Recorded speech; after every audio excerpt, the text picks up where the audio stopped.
சற்றுமுன் வெளியான மிக அதிர்ச்சியான தகவல். ரேஷன் அட்டைதாரர்கள் அனைவருக்குமே மிக முக்கியமான தகவல் வந்துவிட்டது. இனி உங்களால் ரேஷன் பொருட்கள் வாங்க முடியுமா இல்லையாங்கிறதே தெரியாது. அது எதனால இந்த பிரச்சனை வருது என்று இங்கே பார்ப்போம். நீங்க மறக்காம வீடியோக்கு ஒரு லைக் பண்ணிட்டு சேனலை சப்ஸ்கிரைப் பண்ணிட்டு வீடியோவை கடைசி வரைக்கும் முழுமையா பார்த்து தெரிஞ்சுக்கோங்க. அதாவது தமிழ்நாட்டில் பொது விநியோக திட்டத்தின் கீழ் இயங்கி வரும் ரேஷன் கடைகளுக்கான மானிய தொகையான ரூபாய் 700 கோடியை மாநில அரசு வழங்காததால் கூட்டுறவு சங்கங்கள் கடுமையான நிதி நெருக்கடியில் சிக்கி தவித்து வருகின்றன. இதனால் பணியாளர்களுக்கான ஊதியம், கடை வாடகை உள்ளிட்ட அத்தியாவசிய செலவுகளை கூட மேற்கொள்ள முடியாமல் சங்கங்கள் திணறி வருகின்றன. அந்த வகையில் தமிழ்நாட்டை பொறுத்தவரை கூட்டுறவு துறையின் கீழ் சுமார் 35,000 நியாய விலை கடைகள் செயல்பட்டு வருகின்றன. இக்கடைகள் மூலம் ஏழை எளிய மற்றும் நடுத்தர மக்களுக்கு இலவச அரிசி, சர்க்கரை, கோதுமை, பருப்பு மற்றும் பாமாயில் உள்ளிட்ட அத்தியாவசிய பொருட்கள் நாள்தோறும் விநியோகிக்கப்பட்டு வருகின்றன. அந்த வகையில் இந்த ரேஷன் கடைகளை நடத்துவதற்கு பல்வேறு பராமரிப்பு செலவுகள் மேற்கொள்கின்றன. குறிப்பாக சொல்லப்போனால் கடைகளுக்காக, அதாவது வாடகை, மின்சாரம் கட்டணம், கூட்டுறவு துறைகளில் இருந்து பொருட்களை கடைகளுக்கு எடுத்து செல்வதற்கான போக்குவரத்து செலவுகள் போன்ற செயல்பாட்டு செலவுகளை ஈடுகட்ட மாநில அரசு ஆண்டுதோறும் மானியம் வழங்கி வருகிறது. இதில் சராசரியாக ஒரு நிதியாண்டிற்கு ரூபாய் 350 கோடி முதல் 400 கோடி வரை மானியமாக கூட்டுறவு சங்கங்களுக்கு ஒதுக்கப்படுகிறது. நீங்க மறக்காம வீடியோவுக்கு லைக் பண்ணிட்டு சேனலை சப்ஸ்கிரைப் பண்ணிட்டு பாருங்க. அந்த வகையில் இதற்கு கடந்த சில ஆண்டுகளாக இந்த மானியம் பொறுத்தவரை தொகை கூட்டுறவு சங்கங்களுக்கு முழுமையாகவே போய் சேரவில்லை என்ற குற்றச்சாட்டு எழுந்துள்ளது.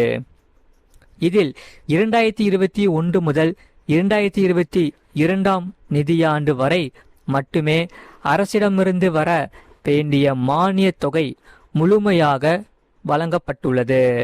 அதன் பிறகு வந்த நிதியாண்டுகளில் மானிய கோரிக்கைகளுக்கான நிதி அரை குறையாகவே விடுவிக்கப்பட்டுள்ளது.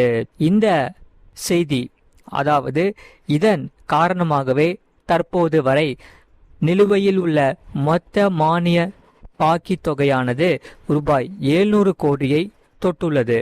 இந்த மிகப்பெரிய தொகை கிடைக்காததால் பெரும்பாலான கூட்டுறவு சங்கங்கள் தங்களின் அன்றாட நிர்வாக செலவுகளை சமாளிக்க முடியாமல் கடன் சுமையில் மூழ்கியுள்ளது.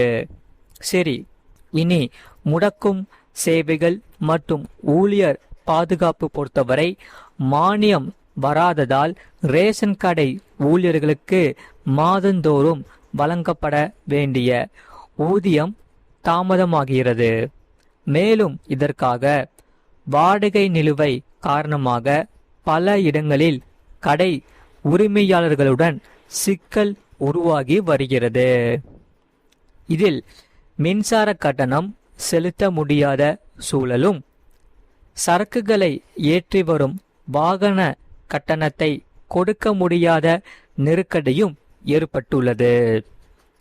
இது மட்டுமின்றி மூத்த குடிமக்கள் மற்றும் மாற்றுத்திறனாளிகளுக்கு அவர்களின் வீடுகளுக்கே சென்று ரேஷன் பொருட்களை வழங்கும் சிறப்பு திட்டத்திற்கும் தேவையான நிதி ஒதுக்கீடு அரசிடமிருந்து முறையாக வந்து சேரவில்லை என்று ஊழியர் சங்கங்கள் சுட்டிக்காட்டுகின்றன. நீங்க மறக்காம வீடியோக்கு லைக் பண்ணிட்டு சேனலை சப்ஸ்கிரைப் பண்ணிட்டு பாருங்க.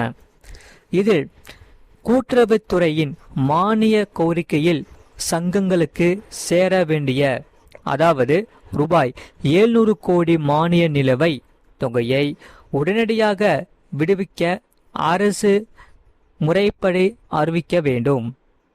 அதே சமயம் ரேஷன் கடைகளை இயங்குவதற்காக கூட்டுறவு சங்கங்களுக்கு அரசு வழங்க வேண்டிய மானியம் பொறுத்தவரை 2021 முதல் 2022 காலம் வரை மட்டுமே முழுமையாக கொடுக்கப்பட்டது. அதன் பின்னர் நிதி நிலுவையில் வைக்கப்பட்டுள்ளது. இந்த காரணமாகவே கூட்டுறவு அமைப்புகளில் நிதி வருவாய் சீரமைக்கவும் மக்களுக்கு எவ்வித தடங்களுமின்றி அத்தியாவசிய பொருட்கள் கிடைப்பதை உறுதி செய்யவும் தமிழக அரசு உடனடியாக தலையிட்டு நிலுவை மானியத்தை விடுவிக்க வேண்டும் என்பதே அனைவரின் எதிர்பார்ப்பாகும். நீங்க மறக்காம வீடியோக்கு ஒரு லைக் பண்ணிக்கோங்க, சேனலை சப்ஸ்கிரைப் பண்ணிட்டு பாருங்க. அதே சமயம் நீங்கள் இன்னும் இகேஒய்சி அதாவது பயோமெட்ரிக் அப்டேட் ரேஷன் கடைகளில் நீங்கள் இன்னும் வைக்காம இருந்தீங்கன்னா நீங்க மறக்காம உங்க வீட்டு பக்கத்தில் இருக்கிற ரேஷன் கடைக்கு போயிட்டு கைரேகையை இணைச்சிடுங்க. அதே சமயம் நீங்க இணைக்கலைன்னா உங்களுக்கு பின்னாடி ரொம்ப பிரச்சனை ஏற்படுத்தும். உங்களுக்கு ரேஷன் பொருட்கள் கிடைக்காம போயிடும். இல்லாட்டி உங்களுடைய ரேஷன் கார்டை ரத்து செய்யப்படுறதுக்கும் வாய்ப்புகள் அதிகமாகவே இருக்குது. அதனால நீங்கள் இன்னமும் பயோமெட்ரிக் அதாவது கைரேகை நீங்கள் வைக்காமல் இருந்தீங்கன்னா மறக்காமல் போய் வச்சிருங்க. ஏன் இப்போ அரசு சொல்லிட்டு இருக்காங்கன்னா, நிறைய பேர் அதாவது போலி ரேஷன் கார்டை வச்சு ரேஷன் பொருட்கள் எல்லாருமே வாங்குறாங்க. அந்த ஒரு விஷயத்துக்காக தான் இந்த எல்லாருமே இந்த கைரேகையை வைக்க சொல்லி கவர்மெண்ட் சொல்லிட்டு இருக்காங்க. நீங்கள் மறக்காமல் தவறாமல் உங்கள் பக்கத்து ரேஷன் கடைக்கு போயிட்டு உங்கள் ஃபிங்கர் பிரிண்ட்டை பதிவு பண்ணிடுங்க. இது உங்களுக்கு தான் ரொம்ப ரொம்ப முக்கியமானவை. அதே சமயம் இந்த தமிழ்நாட்டில் இனி அடுத்து வரக்கூடிய புதிய புதிய அப்டேட்ஸ் அதாவது புதிய புதிய அரசு சார்ந்த மிக முக்கியமான தகவல் நம்ம சேனலில் அப்லோட் பண்ணிகிட்டே இருப்போம். நீங்கள் மறக்காமல் வீடியோக்கு ஒரு லைக் பண்ணிவிட்டு சேனலை சப்ஸ்கிரைப் பண்ணிவிட்டு பக்கத்து பெல் பட்டனையும் கிளிக் பண்ணி வச்சுக்கோங்க. அப்போ தான் நம்ம போடுற வீடியோஸ் எல்லாமே உங்களுக்கு ரெகுலராக காமிக்கும். அதே சமயம் நிறைய பேர் பார்க்குறீங்க, ஆனால் வீடியோக்கு லைக் பண்ண மாட்டேங்கிறீங்க, சேனலை சப்ஸ்கிரைப் பண்ண மாட்டேங்கிறீங்க.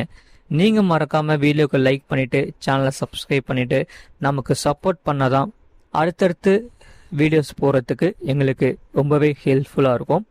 உங்கள் கருத்துக்கள் என்னென்னு கமெண்ட் செக்ஷனில் மறக்காமல் கமெண்ட் பண்ணுங்கள். இந்த செய்தியை குறித்து உங்கள் ஃப்ரெண்ட்ஸ் அண்ட் ஃபேமிலிக்கு தெரியப்படுத்தவும் கண்டிப்பாக ஷேர் பண்ணிக்கோங்க. அவங்களும் இந்த வீடியோ பார்த்து பயன்பெற்று கொள்ளட்டும். அதே சமயம் உங்கள் ரேஷன் கடையில் தரமான அரிசி கொடுக்குறாங்களா, டைமுக்கு எந்த டைமுக்கு ரேஷன் கடை திறக்கிறாங்க அப்படிங்கிறதையும் கமெண்ட் செக்ஷனில் மறக்காமல் கமெண்ட் பண்ணுங்கள்.